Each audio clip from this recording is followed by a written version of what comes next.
Je lis du livre de Deutéronome, chapitre 6, les versets 12 et 13, ce qui suit.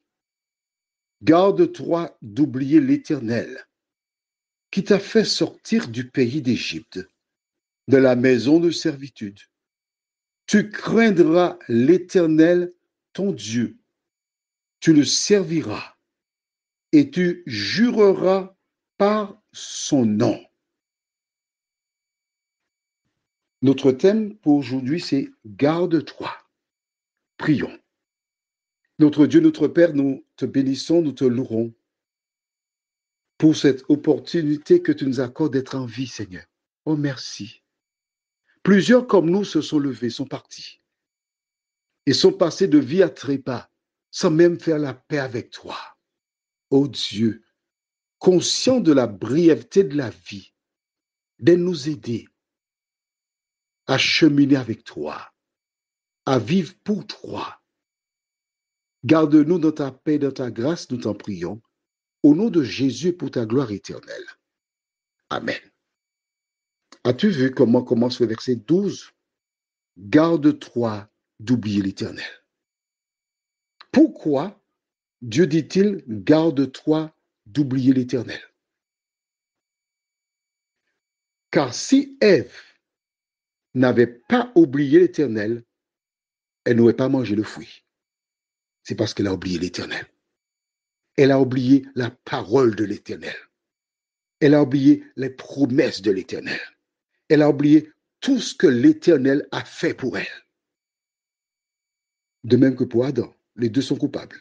D'accord? Mais non, on ne va pas faire la guerre. Les deux sont coupables. On est d'accord? Très bien. C'est la première chose qu'il invite les Israélites à faire, de conserver l'Éternel à sa place.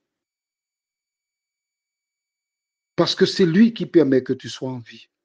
C'est lui qui a permis que tu aies un emploi, une maison qui te nourrit. Garde-toi de l'oublier. Et au verset 13, que dit-il? Tu craindras l'Éternel, ton Dieu. Qu'est-ce que ça veut dire? Je suis obligé de reprendre parce que nous avons de nouvelles personnes. Qu'est-ce que la crainte de Dieu? Est-ce que c'est la peur? Non. Un jour, l'Éternel demanda à Abraham d'offrir son fils en sacrifice, le seul, l'unique.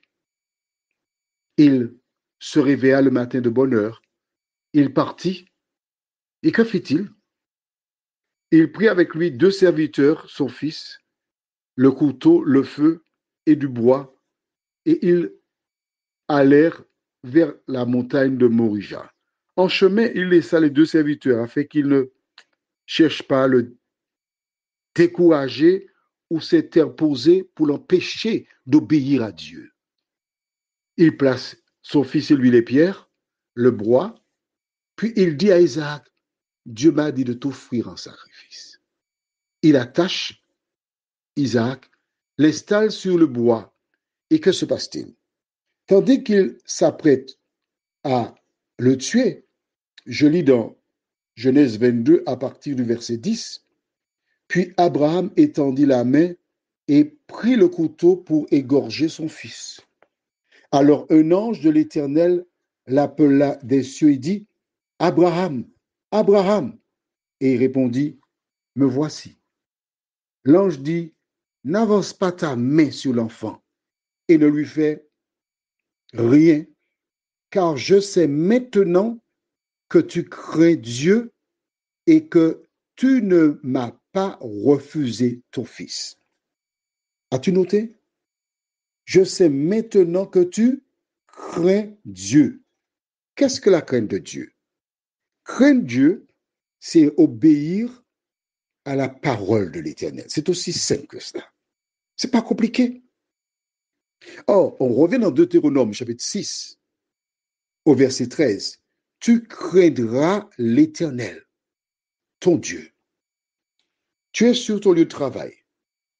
Un collègue te dit, hey, va jeter la poubelle. Tu peux avoir le réflexe pour dire, tu n'es pas mon chef, je ne vais pas jeter la poubelle. Mais le chef qui était là, qui a entendu, il vient 10 minutes plus tard, il dit, X, va jeter la poubelle. Tu prends la poubelle, tu vas la jeter. Tu ne fais pas de remarques. ni l'observation. Tu obéis. Pourquoi? Parce que c'est le chef.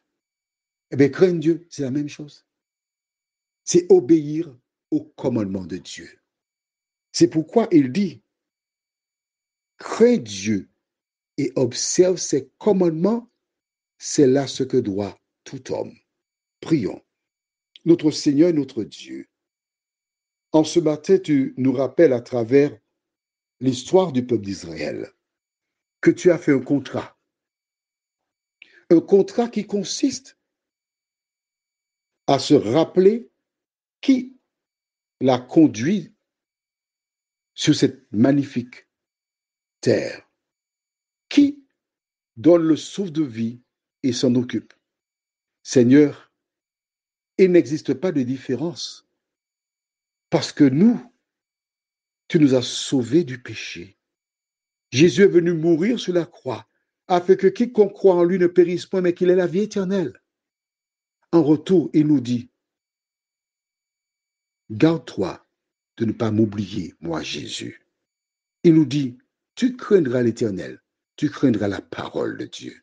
Seigneur, merci de nous aider à obéir à ta parole, nous t'en prions, au nom de Jésus et pour ta gloire éternelle. Amen. Je te souhaite une bonne journée.